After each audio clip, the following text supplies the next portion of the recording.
Kita bicara penderitaan, kawan atau lawan. Ya, kenapa pertanyaan kawan atau lawan? Karena tanpa sadar kita selalu melihat penderitaan itu dengan pandangan negatif gitu. Seolah-olah kalau udah ada penderitaan itu yang terjadi hanya keburukan gitu. Hanya sesuatu yang kita tidak mau. Dan kita mungkin tidak ambil waktu itu untuk memikirkan apa dia bisa dijadiin teman juga ya. Dan setelah memikirkan dan merenungkannya ternyata di dalam banyak perjalanan hidup, saya pribadi tanpa penderitaan, saya belum bisa menjadi orang yang lebih baik hari ini daripada kemarin. Pasti saya masih kayak orang yang kemarin-kemarin gitu. Ternyata penderitaan itu yang banyak sekali menempa saya. Kenapa kita akan lihat ya. Jadi secara garis umum itu kita tahu setiap individu itu unik dan setiap individu itu ketika merasa menghadapi rasa sakit, dia menghadapinya secara berbeda. Tetapi tidak ada yang tidak luput dari penderitaan. Semua tetap pada akhirnya ketika berjumpa dengan rasa sakit dan masalah sering berakhir dengan penderitaan. Apakah dia hidup dengan mengandalkan diri sendiri, mengandalkan orang lain, mengandalkan Tuhan? Ternyata penderitaan juga bagian dari realitas hidupnya. Ya, dia bersifat fisik maupun mental dan terjadi dalam kehidupan semua makhluk yang sentient. Dalam arti itu dia bisa ya apa punya pengalaman, dia bisa punya pengalaman merasakan melalui panca inderanya sehingga dia mempunyai perasaan dan sensasi gitu. Jadi kalau dia nggak bisa punya emosi, nggak punya bisa merasakan pengalaman sensasi, eh, kelihatannya dia nggak bisa merasakan penderitaan gitu. Walaupun ada literatur baru-baru ini yang bilang ternyata tumbuh-tumbuhan pun katanya udah bisa merasakan penderitaan. Tapi itu saya belum baca sejauh mana yang mereka maksud dengan penderitaan. Jadi penderitaan adalah pengalaman yang universal, bersifat universal. Ada di mana, menyentuh dimanapun, nggak ada yang bisa mengelak darinya gitu. Nah, sedikit mengenai penderitaan, yaitu boleh dibilang adalah em, suatu keadaan ketika kita berada dalam masalah besar, ya, dan ternyata secara sadar kita menahankan rasa sakit dan kesusahan yang menimbulkan penderitaan itu. Kita pikir kita nggak sadar, ternyata kita melakukannya dengan sadar. Sementara kesusahan itu sendiri menyeratkan penyebab eksternal dan biasanya sifatnya sementara. Penyebabnya itu sifatnya sementara.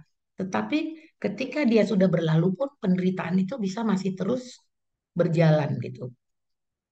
Nah, penderitaan itu menimbulkan kesedihan, kesakitan, kerugian fisik maupun mental psikologis yang tidak terpisahkan dari manusia itu sendiri. Ini eh, ada beberapa hamba Tuhan yang diwawancarai, mereka sampai kepada kesimpulan tersebut. Nah, ada Eric Castle, dia ini dari dunia medis, dia membuat suatu penelitian juga tentang penderitaan di kalangan orang sakit dan juga umum. Dia mengatakan bahwa penderitaan itu adalah suatu keadaan distres berat ya, sengsara atau penderitaan, saya nggak tahu bahasa Indonesianya yang lain, ya kesusahan besar gitu, terkait dengan peristiwa yang mengancam keutuhan diri seseorang.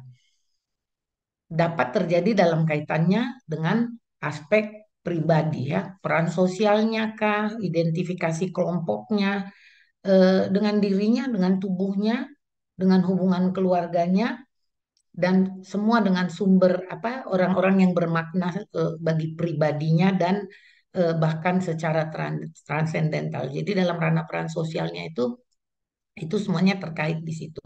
Dan kemudian memengaruhi seluruh aspek individunya itu. Jadi fisik, emosional, mental, spiritual, dan sosial semuanya terkena. Nggak ada yang nggak terkena gitu. Nah, pengalaman yang sangat tidak menyenangkan bisa karena lamanya, nggak selesai-selesai, atau juga karena intensitasnya. Kalau kita sekarang memejamkan mata ya, kita coba mengingat gitu. Pasti kita semua pernah mengalaminya. Sesuatu yang sangat intens gitu. sesuatu yang membuat kita itu merasa em, kapan ini berakhir, sampai kapan ini ada, ya. Penderitaan itu berbeda dari rasa sakit atau pain yang terjadi terhadap fisik. Tetapi pain terhadap fisik itu bisa menyebabkan penderitaan.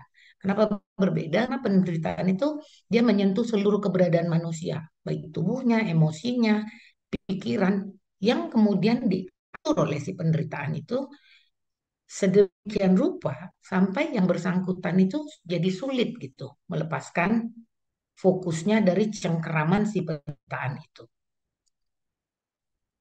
Dan eh, kabar buruknya atau mungkin kabar baiknya nanti setelah kita selesai dari sini, penderitaan akan selalu ada bersama umat manusia.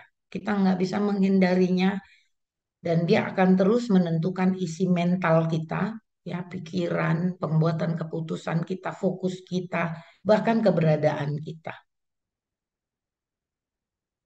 Nah, mengapa penderitaan itu harus ada?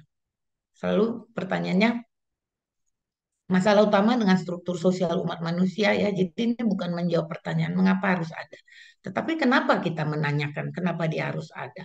Persoalannya adalah sampai sekarang itu semakin nyata bahwa manusia itu semakin tidak mampu untuk memahami natur dari penderitaan itu, bahkan natur dari dirinya sendiri.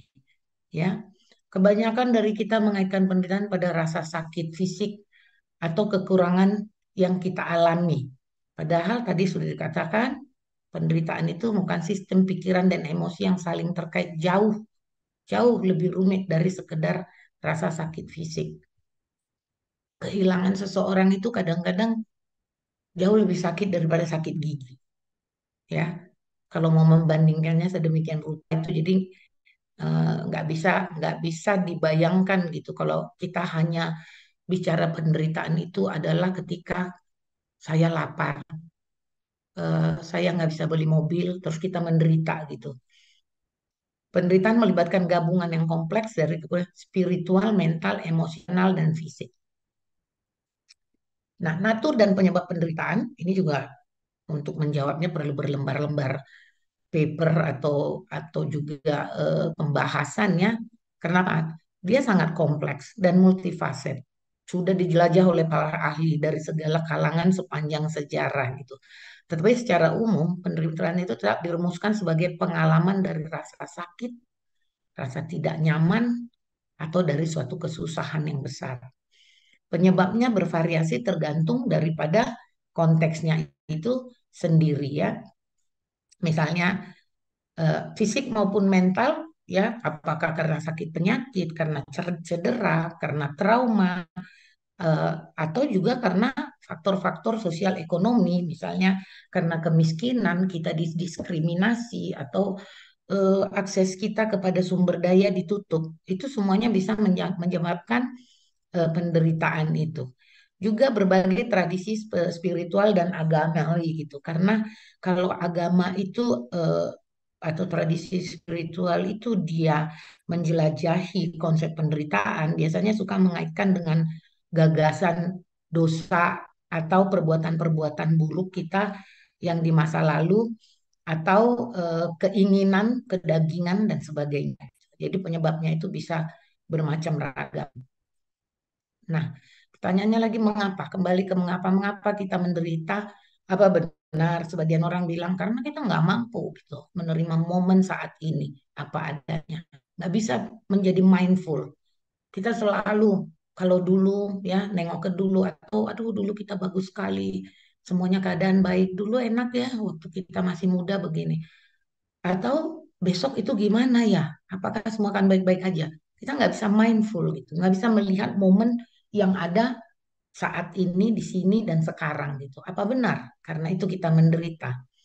Karena ketidakmampuan kita mengelola emosi. Ada yang bilang gitu ya, kamu nggak bisa mengelola emosi kamu, yang emosi yang biasanya tidak menyenangkan, makanya kamu menderita. Atau karena kita tidak punya kemampuan coping yang memadai, itu realitas-realitas hidup yang kita hadapi itu akhirnya semua menumpuk jadi masalah, masalah, masalah, dan kesusahan. Nah, Penderitaan mengindikasikan resistensi individu terhadap suatu realitas. Intinya semua mengatakan gitu. Ya kita nggak mau melihat kenyataan. Makanya kita menderita. Benarkah demikian? Apa yang terjadi ya sebenarnya ketika menderita itu orang apa yang terjadi? Rasa sakit itu mengambil alih ya. Dia mengambil alih kendali yang dipunyai oleh self itu dia ambil alih. Padahal rasa sakit itu sebenarnya adalah salah satu sensasi, suatu reaksi fisik dan emosional alami yang terjadi, yang nggak bisa kita tolak. Tetapi manusia nggak menyukainya, sehingga dia nggak mau. Dia nggak mau, dia mau menolak. Intinya jadi apa? Seperti yang dibilang tadi, realitasnya kamu punya sensasi rasa sakit. Realitasnya kamu punya rasa kekurangan, tetapi kamu nggak mau menerima itu, realitas itu gitu. Nah, ketika individu akhirnya berfokus pada rasa sakitnya itu dan membiarkan rasa sakit itu memegang kendali, itu membuat fokus hidupnya itu adalah si rasa sakit. Sehingga dia membiarkan apapun yang terjadi dalam hidupnya bergulir di seputaran itu. Misalnya kehilangan suami, ya. Ketika dia itu membiarkan rasa sakit kehilangan suami itu yang menjadi fokusnya memegang kendali atas segala apapun, segala sesuatu akan bergulir di situ. Akhirnya si rasa sakit itulah yang menjadi pusat keberadaan dari dirinya. Jadi eh, eh, dia masuk ke suatu situasi kondisi di mana yang self-nya itu tadi adalah suatu eksistensi, kini self-nya itu adalah rasa sakitnya itu. Seolah-olah rasa sakitnya itulah self-nya. Itulah yang kemudian menjadi penderitaan gitu. Kenapa? Karena diri individu tidak lagi hadir. Dia tidak bisa lagi tetap hadir. Intinya gini, seharusnya dengan penderitaan itu dirinya itu tetap ada gitu. Dia tetap memegang kendali gitu. Dia harusnya hadir bersama penderitaan itu. Oh, ini ada penderitaan itu. Tetapi ini enggak. Dia nggak memegang kendali lagi, dia tidak hadir lagi karena apa? Dia sudah kewalahan, dia ditenggelamkan oleh rasa sakit dan rasa sakit itulah yang menjadi penderitaan tersebut. Nah, bicara tentang penderitaan selalu dikaitkan dengan kejahatan karena selalu dikatakan bahwa penderitaan itu adalah sesuatu yang jahat gitu. Atau sesuatu yang jahat itu mengakibatkan penderitaan gitu. Nah, bagi banyak orang bentuk kejahatan yang mendasar bagi banyak itu adalah penderitaan yang sangat ekstrim. Ya, misalnya ketika orang bilang anak-anak tidak bersalah, tapi dia diculik, dia dijual, dia mengalami penderitaan apa namanya rasa kesakitan yang luar biasa gitu. Itu ekstrim itu. Atau kemudian pikiran-pikiran ke depan yang mengatakan sebenarnya manusia itu kan nggak tahu ya, dia nggak tahu keberdosaan dia gitu. Tetapi dalam ketidaktahuannya itu suatu saat dia akan disiksa di neraka gitu. Dan itu membuat orang menjadi melihat itu semuanya adalah kehadiran sesuatu yang jahat yang membuat dia menderita memikirkan itu gitu. Nah, kalau sudah sampai ke level ini membuat persoalan penderitaan mengacu pada pertentangan antara kehadiran kejahatan dan keberadaan Allah yang maha kuasa dan maha baik. Karena itu menjadi tidak kompatibel. Ya, kalau maha kuasa dan maha baik, kalau maha baik tentu nggak menginginkan ada kejahatan dong. Nah, kalau nggak menginginkan kejahatan karena dia maha kuasa, usir dong. Tapi kenapa tetap ada kejahatan? Berarti Allah nggak melakukan apa-apa. Dan ini menjadi derita yang lain lagi, penderitaan manusia. Kenapa? Karena dia nggak mengerti dan dia nggak bisa menerima realitas tersebut. Ya. Nah, apa kata agama? Saya coba lihat beberapa secara ringkas gitu ya. Kalau Buddhisme berbicara tentang duka, ya penderitaan. Apa sifatnya penderitaan? Apa penyebabnya? Lenyapnya, bagaimana dia lenyap dan bagaimana perjalanannya menuju lenyap itu. Nah, pembebasan manusia dari duka itu dan untuk mempraktekkan welas asih merupakan dasar menjalani kehidupan suci dan mencapai nirwana.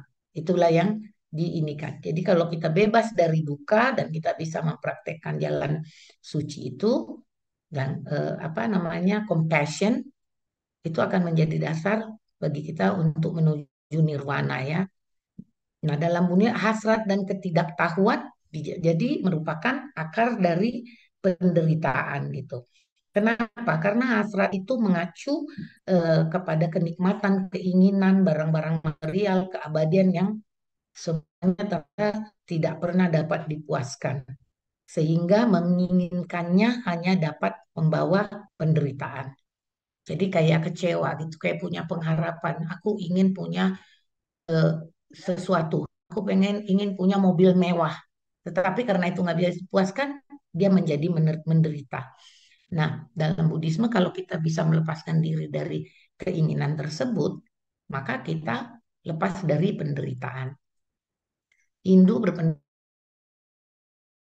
perilaku negatif pribadi dalam kehidupan ini atau di kehidupan masa lalu. Jadi ya ya harus dia harus menerima gitu. Harus menerima bahwa penderitaan itu ya konsekuensi yang adil dari perilakunya eh, dan ada karena untuk kemajuan spiritualnya.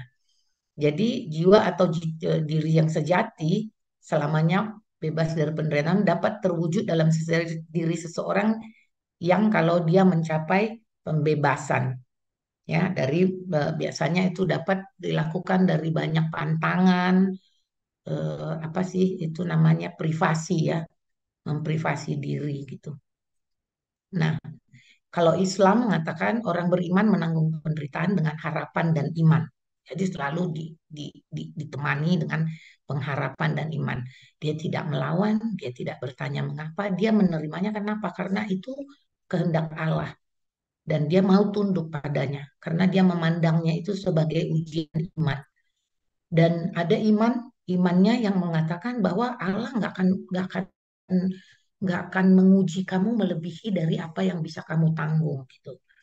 Jadi eh, yang di yang malah dia harus lakukan adalah dia harus bekerja untuk meringankan penderitaannya dan penderitaan orang lain.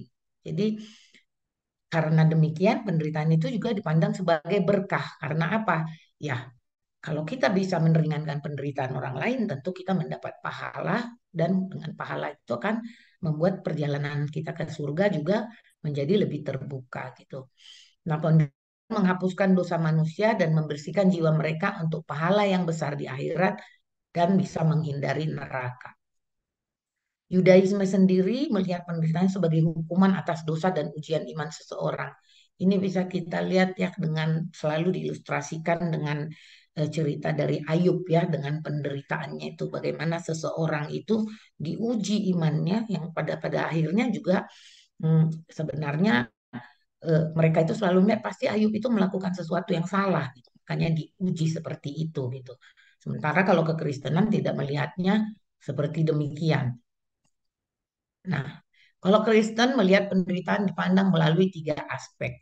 Konsekuensi dari dosa, alat-alat pengudusan, dan sebagai ujian daripada iman. Ya, konsekuensi dosa kenapa? Penderitaan itu di luar rencana Allah bagi kehidupan manusia.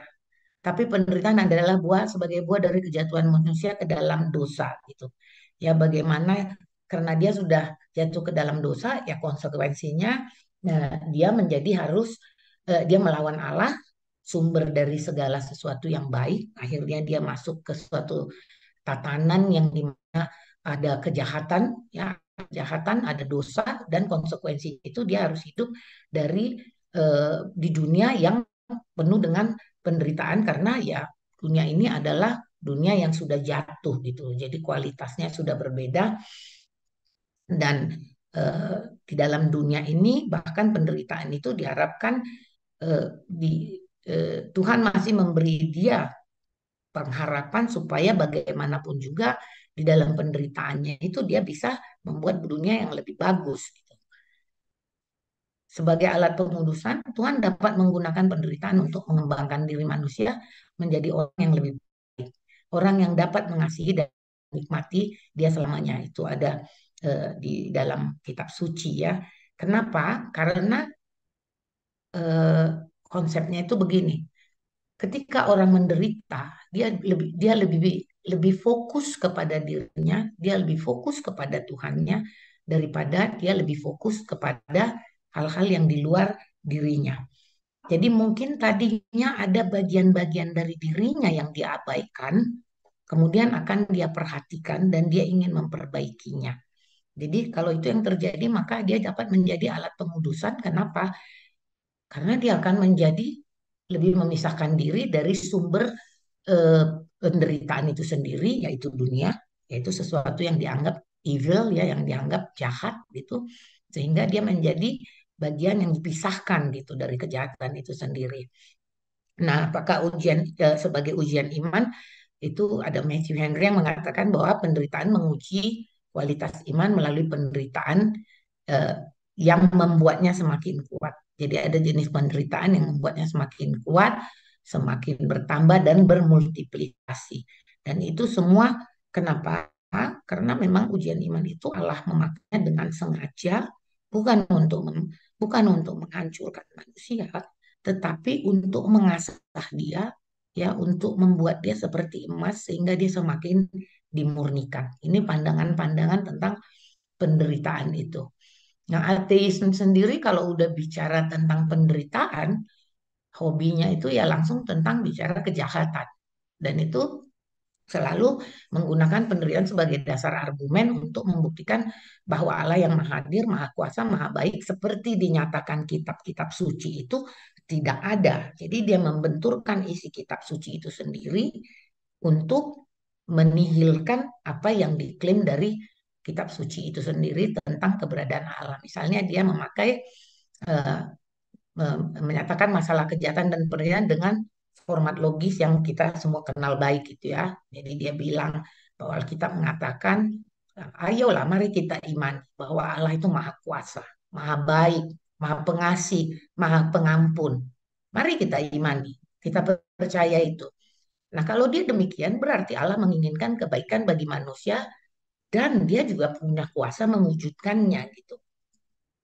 Namun realitas di dalam dunia ini hal-hal buruk jahat terjadi pada manusia, pada umat manusia.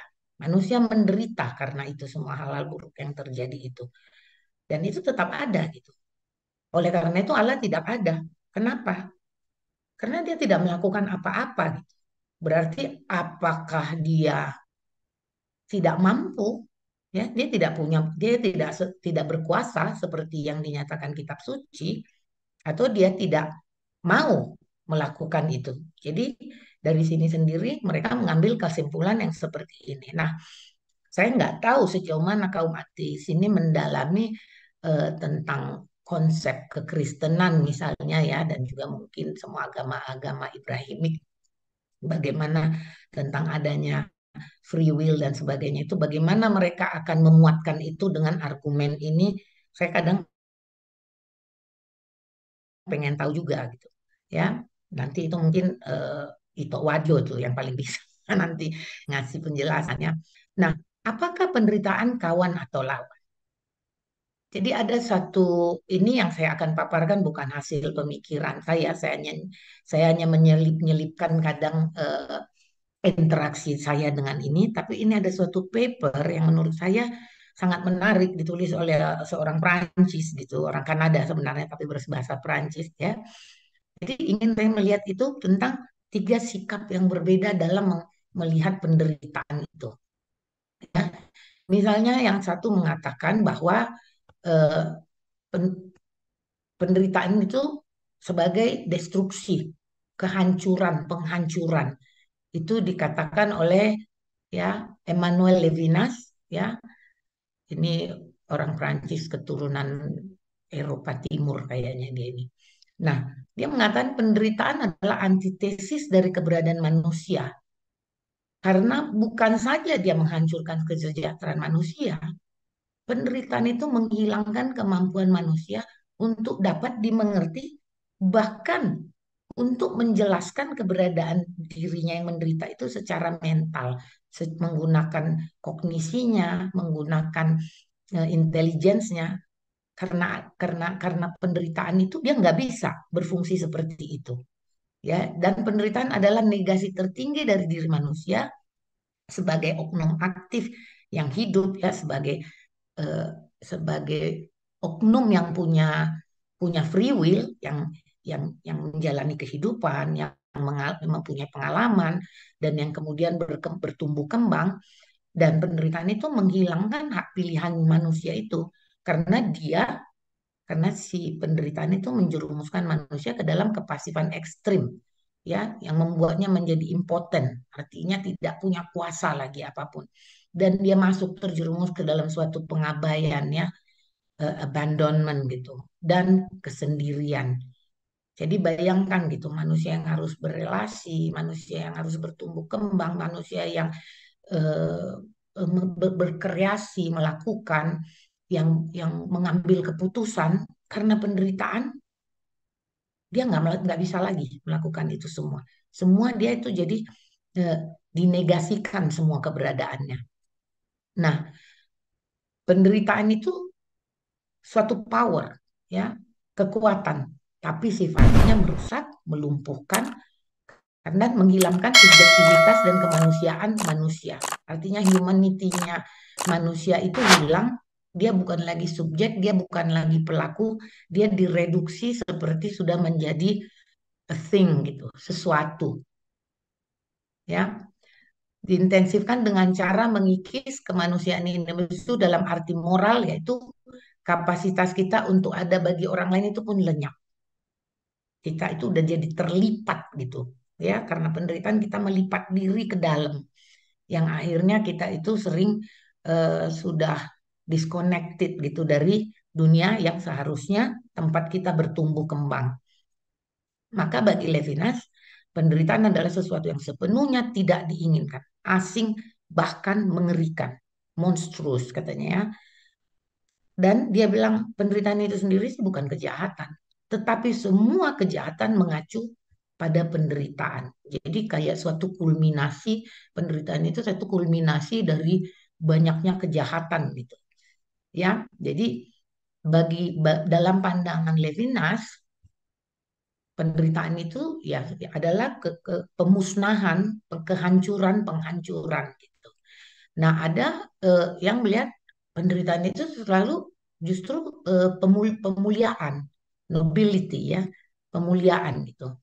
Jadi Nietzsche bilang penderitaan adalah fenomena yang positif karena dia memampukan, dia bahkan memupuk kehendak bebas manusia.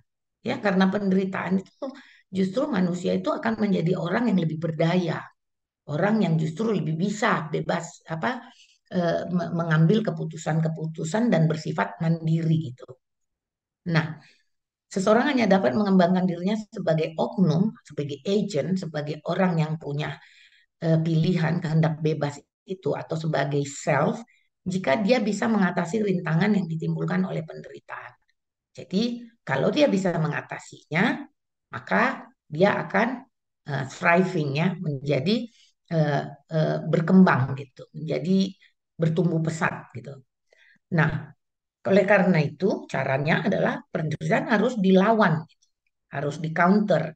Karena kalau penderitaan tanpa perlawanan itu akan menjadi seperti yang tadi memang dibilang oleh si Levinas, kepasifan, ya, dan mengubah manusia menjadi benda. Sementara kalau kita melawan penderitaan, itu akan mengaktifkan semua daya-daya daya-daya kemanusiaan kita, dan itu akan kita bisa menunjukkan potensi kita. Jadi kenapa dia melihat begini, artinya kalau nggak ada penderitaan, kita itu jadi mungkin jadi tempe, ya, istilah orang Medan itu, ya. Tanpa penderitaan itu ya kita itu berada di zona nyaman terus, ya, gitu-gitu aja. Bahkan kita nggak sadar siapa diri kita, nggak sadar apa potensi kita. Intinya kayak kita itu kayak berlian yang nggak pernah diasah gitu. Nah, jadi bertahan dari penderitaan justru mengarah kepada pengembangan kapasitas mental. Kapasitas mental kita itu akan em, mekar, bertumbuh pesat, ya, thriving, kalau kita bisa bertahan bahkan melawan penderitaan itu.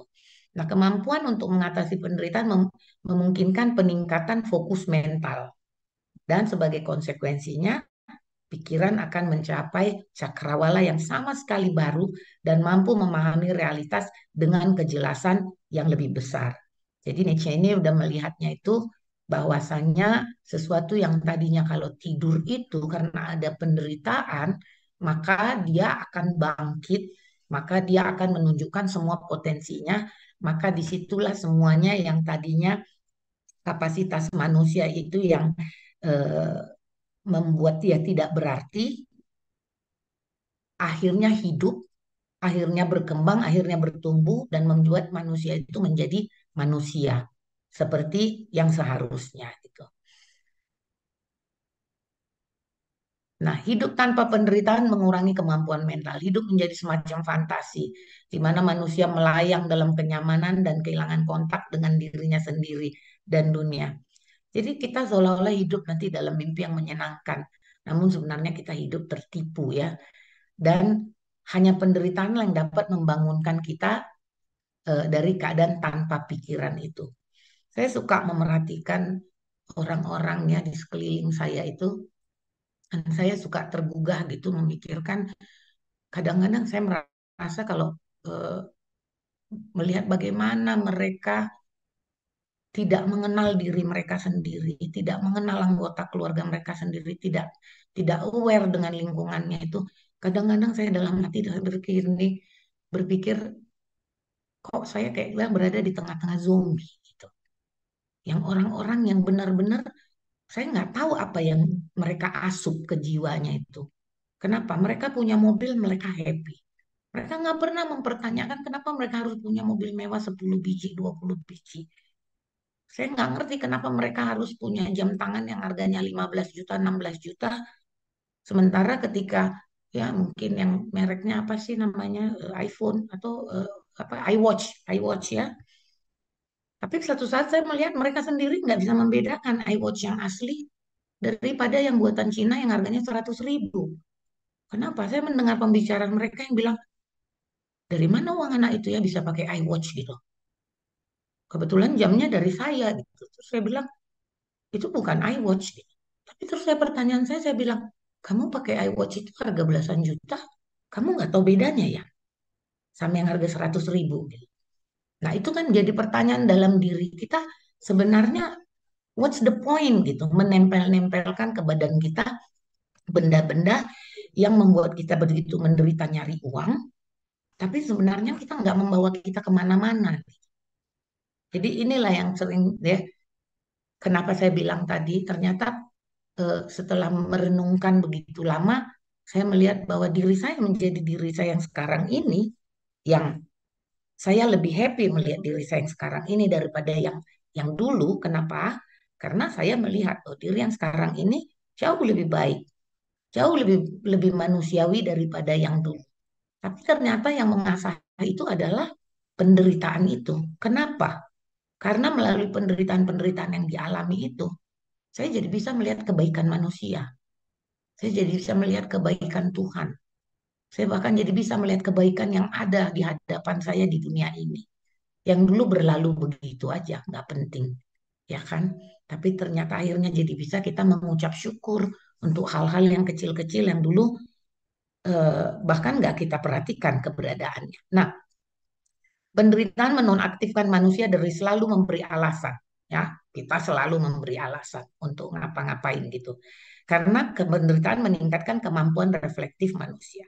Ketika kita mau memberikan alasan, karena kita sudah mengalami penderitaan yang membuat kita secara mental dan intelijen itu bisa berpikir, bisa menalar, kita akan berefleksi gitu. Yang misalnya kalau orang datang, seseorang bilang gini, aku benci kali nengok kau. Banyak kali gaya kau. Kalau dulu mungkin kita bikin alasan, ah kamu itu cuma iri sama saya. Tapi ini kita akan berhenti sejenak. Dan kita mulai berpikir, kenapa dia bicara begitu? Apa yang salah, apa yang dia lihat pada saya sehingga dia berpikir begitu?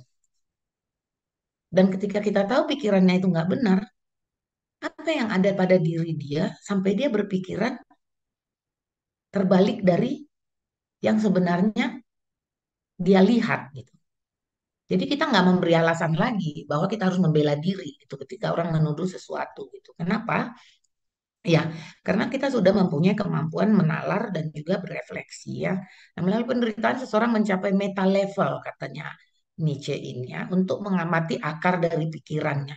Jadi kalau tadinya dia pada tingkatan yang sama dengan eh, akar pikirannya itu, ini dia sudah naik beyond gitu, sampai bisa melihat dari atas. Nah, ini suka saya mikirnya itu kayak jadi kayak kita itu semacam punya mata kayak drone gitu. Kita bisa melihat itu ke tempat-tempat yang tadinya nggak terjangkau dengan mata fisik kita itu. Jadi itu membuat kita mempunyai banyak data ya, karena kita sampai udah di meta level itu kita mempunyai, kita bisa mengkoleksi banyak data gitu, kita jadi lebih kaya gitu, sehingga mempunyai kita bisa menalar dengan mengolah lebih banyak data itu. Dan dengan itu kemampuan menalar yang dihasilkan oleh, yang diberdayakan oleh si penderitaan tadi, kemungkinan kita untuk mendapatkan kebenaran yang lebih mendekati kebenaran itu akan menjadi jauh lebih besar. Nah, nah ada itu yang dua, Levinas dan kemudian Nietzsche. Yang ketiga ini adalah penderitaan sebagai transformasi metafisik. Ini saya suka banget itu karena sebenarnya dulu waktu dikasih tentang ini belum mampu mencernanya dengan lebih baik ya. Apa itu penderitaan sebagai transformasi metafisik? Ini Simone Weil ya, orang Prancis juga. Dia bilang kesengsaraan, affliction ya, adalah bentuk penderitaan yang paling parah gitu. Dalam keadaan afflicted ya, kita merasakan rasa sakit sosial, fisik, dan psikologis. Dan itu menyelimuti manusia yang membuat kita itu terperangkap di dalamnya, nggak bisa melarikan diri kemanapun, kita terjebak di dalam keadaan yang eh, membungkus kita dan memusnahkan. Jadi karena itu penderitaan itu adalah pencabutan kehidupannya, ya suatu kekuatan yang memutilasi. Yang tadinya kita punya kemampuan merasakan eh, joy, ya, sukacita, hilang, dimutilasi dari itu. Yang tadinya kita punya kemampuan merasakan welas asih, hilang, tidak ada lagi gitu. Dan akhirnya kita tanpa harapan bahkan berada di luar kasih sayang. Kita merasa unloved karena ya nggak ada sesuatu pun yang bisa meredakan apa yang kita rasakan itu. Jadi akhirnya kita sektor love di dalam heart kita itu akhirnya tangkinya seolah-olah kosong gitu. Ya. Nah, dalam cengkraman penderitaan yang mengerikan, seseorang jadi putus asa. Dia merasa hampa dan untuk sementara, nah untuk sementaranya ini bisa panjang, bisa sejenak, bisa pendek ya. Itu untuk sementara tidak mampu menemukan kemampuan moralnya sendiri. Gitu. Nah ini kisah Ayub yang dikalahkan, dirampok dari semua harapan dan dia dilemparkan gitu ke dalam kesengsaraan di mana dia merasa nggak ada berharga. Itu adalah lambang dari penderitaan yang dicoba digambarkan oleh Simone Weil ini ya. Bagaimana dia Ayub itu mungkin untuk orang Kristen dan Muslim dan Yahudi ya ini kisah yang familiar gitu. Ayub nggak tahu apa-apa, duduk-duduk tenang-tenang dan selalu berusaha melakukan yang terbaik kepada Tuhan. Kenapa pula Allah itu menarik perhatian iblis kepada si Ayub ini? Dan itu derita yang istilahnya ketika ditanya why, mungkin Ayub ketika nanya why, kenapa Tuhan, kenapa saya, kenapa anak-anak saya, kenapa kambing-kambing saya? Mungkin Ayub bukan meminta jawaban yang rasional ya, penjelasan yang bisa masuk di akal, enggak. Mungkin Ayub hanya meminta jawaban yang sesuatu yang bisa membenarkan penderitaan dia itu gitu. Apa sih alasan Allah untuk membenarkan aku harus melalui ini semua gitu ya. Namun bagi Simone Weil, begitu pun buruknya penderitaan itu, penderitaan dapat menawarkan jalan menuju transformasi yang positif. Sehingga karena dia bisa menawarkan suatu transformasi yang positif, maka dia ada ada gunanya, ya, ada gunanya dia itu. Nah, seperti Levinas, Well berpendapat bahwa penderitaan menghilangkan hak pilihan. Kita mau pakai kehendak bebas kita pun udah nggak ada lagi karena kita udah nyungsep, ya, tenggelam. Jadi kita sudah direduksi, ya, menjadi sesuatu, ya, korban dari penderitaan itu sudah direduksi dari sesuatu, ya, dia terserabut gitu dari kepribadiannya dan membuatnya seolah-olah dia benda gitu. Bahkan orang yang menderita, mungkin kalau orang-orang yang pernah mengalami depresi, ya, penderitaan dalam depresi itu, bahkan kita itu berhenti percaya bahwa kita itu adalah somebody. Kenapa? Karena ya nggak penting, nggak ada pentingnya, nggak. Kita itu udah jadi nggak relevan dengan apapun. Penderitaan bisa membuat seperti itu. Namun Veil, ya, walaupun dia melihat penderitaan itu juga sesuatu yang negatif gitu, dia tidak seperti Levinas. Dia berpendapat bahwa penderitaan itu bisa menjadi pengingat positif tentang bagaimana hak pilihan itu, kehendak bebas itu, dan kemandirian diri kita itu, selfhood yang kita bangga-banggakan itu, pada akhirnya ternyata hanya ilusi. Karena kehadiran dari penderitaan itu, kita tiba-tiba disadarkan, itu kemana semuanya? Mana?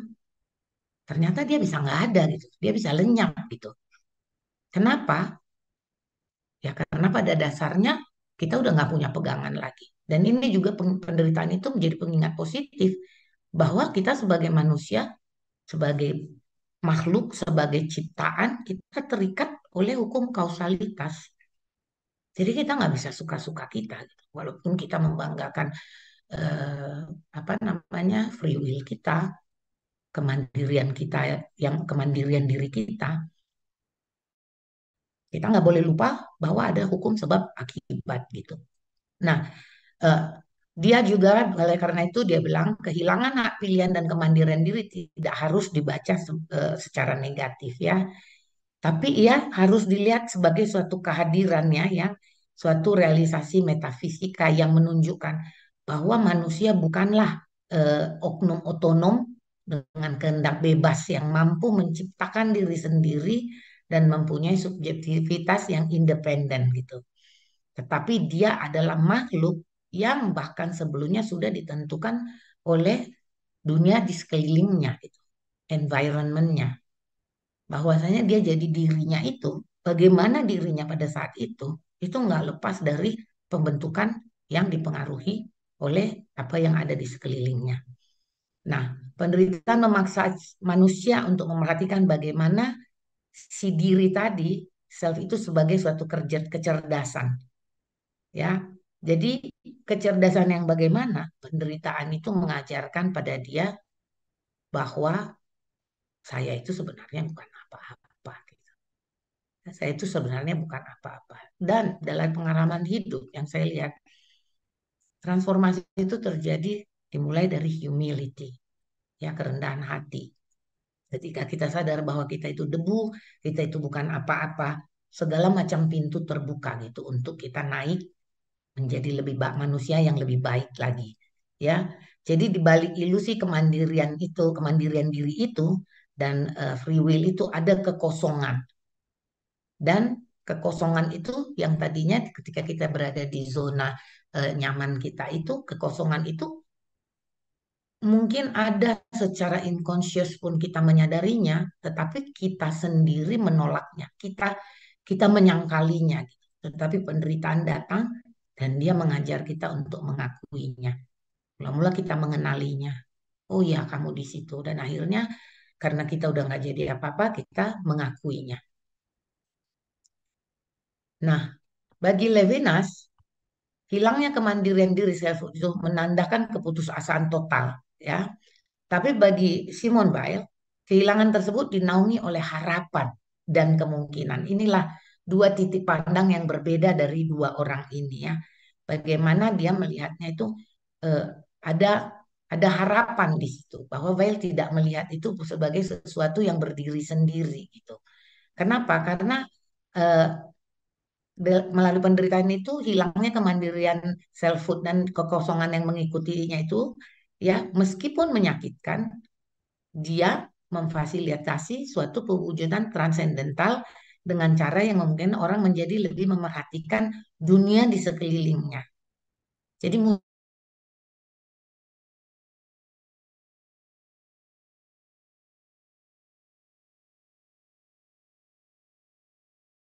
tetapi kemudian penderitaan itu di dalam perjalanannya memfasilitasi dia untuk merealisasikan bahwa sebenarnya dia ada dan berada di suatu tempat, di suatu tempat yang namanya dunia. Nah, logikanya sederhana, kata Simon Weil. Ketika manusia tidak lagi disibukkan dengan citra dirinya, ia memperoleh pemahaman realitas yang lebih realistis. Ya, jadi nggak mimpi lagi, nggak berilusi lagi. Nah, saat dia menyadari betapa tidak relevannya dia pun menjadi lebih jernih dalam persepsi berpikirnya. Jadi nggak clouded ya, nggak penuh awan-awan eh, apa namanya delusional yang begitu ya. Nah, dia mengembangkan mindedness yang terjalin dengan kerendahan hati sepenuhnya gitu. Jadi ada mindedness-nya itu adalah suatu kesadaran secara nalarnya itu dan dijalinnya dengan kerendahan hati. Pertemuan inilah yang menjadi di sinilah yang menjadi letak potensi transformatif penderitaan itu karena manusia menjadi mampu memberi perhatian yang sepenuhnya baru terhadap eksistensi, terhadap keberadaan baik dirinya maupun yang di luar dirinya. Jadi keadaan penderitaan yang ekstrem itu dapat mendorong kita untuk memahami realitas yang secara baru gitu. Ini ada dia membandingkan mungkin yang belajar filsafat itu semua ya tentang gua Plato itu ya. Bagaimana di gua Plato itu katanya seseorang melihat bayangannya di dinding, melihat bayangan di dinding dan itu dia pikir itu adalah realitas gitu di gua Plato itu. Itulah realitas. Sampai kemudian dia keluar, baru dia ngelihat bayangan itu ada karena ada sinar matahari gitu. Sehingga dia membuat eh, suatu ada realitas yang baru. Yang tadi itu ternyata tidak real, bukan realitas yang realistik gitu. Tetapi itu adalah realitas yang baru. Nah, ini juga kesadaran yang begini berguna karena seperti yang dikatakan eh, filsuf juga ya, yang dia bilang cerita tentang Gua Plato itu menunjukkan adalah bagaimana ketika kita melihat di dalam gua itu suatu bayangan, kita meyakininya itu sebagai suatu realitas, kemudian kita mendapat kesadaran bahwa itu bukan realitas, itu hanyalah bayangan, dan yang realitas itu adalah bahwa di luar ada matahari dan sinar yang membuat bayangan itu artinya adalah bagaimana kemudian kita yang keluar dari penderitaan, supaya kita juga membawa pencerahan kepada orang lain. Kita memberitakan juga tentang sinar itu yang menciptakan bayangan tadi. Jadi bagaimana artinya penderitaan itu juga bukan jadi sesuatu yang hanya untuk pembangunan diri sendiri gitu ya. Nah, intinya menurut Well, penderitaan dapat mengajarkan apa yang nyata. Konsekuensinya penderitaan harus kita terima dong, ya kan? Bukan malah berusaha memberantasnya. Tapi harus mengizinkannya memfasilitasi realisasi metafisika yang mengajarkan tentang perhatian, ya, attention, dan pada akhirnya cinta dalam pengertian moral, ya, berarti yang maksudnya kasih gitu. Dan eh, akhirnya dia bilang penderitaan muncul sebagai sesuatu yang berguna memang, tetapi jangan anggap bahwa penderitaan itu heroik gitu. Ya, jadi dalam hal ini Weil berbeda dari Levinas dan juga menyimpang dari jalan yang dipilih oleh Nietzsche dalam kritiknya terhadap diri dan nobility gitu. Tidak seperti Nietzsche yang mengaitkan kemampuan mentolerir penderitaan dengan potensi dan penciptaan diri, Weil menghubungkan penderitaan dengan kerendahan hati dan menghilangnya kemandirian diri. Ya, kemandirian diri dalam hal ini selfhood ya, yang tadinya merasa semacam semacam sesuatu yang sangat besar gitu, yang dibangga-banggakan gitu, bahwa kita itu mandiri gitu. Jadi Well melihatnya justru dia mengaitkannya itu dengan kerendahan hati.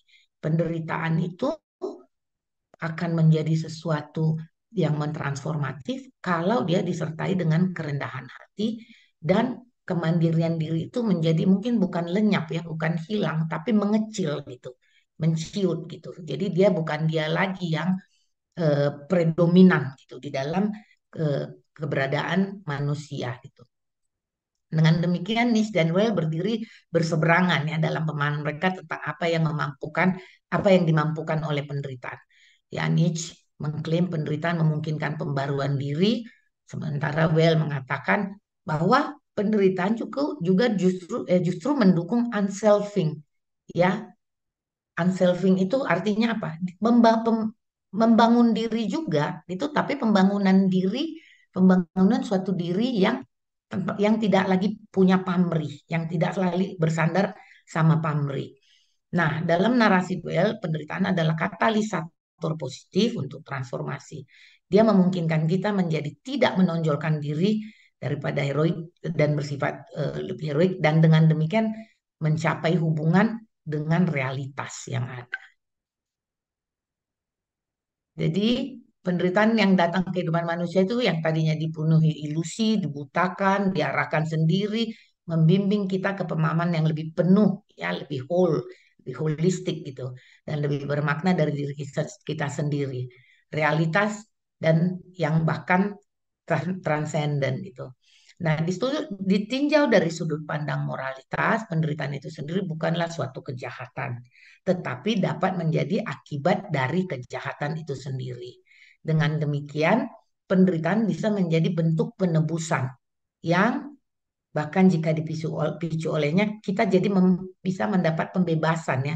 Kita membebaskan diri dari keberadaan yang terobsesi dari selfhood itu, dari diri sendiri. Dengan demikian kita seolah ditebus dari kejahatan. Oke, nah sekarang apakah penderitaan kawan atau lawan? Kita tadi melihat itu sudah ada tadi 3 pandangan itu. Sekarang berefleksi kepada dengan diri kita sendiri itu sebenarnya apakah penderitaan kawan atau lawan? Itu menurut saya semuanya adalah berpulang kepada diri kita masing-masing ya. Apakah kita akan mau seperti Levinas, Nietzsche, atau Simone Weil? Terima kasih. Saya kembalikan kepada Pak Wadyo.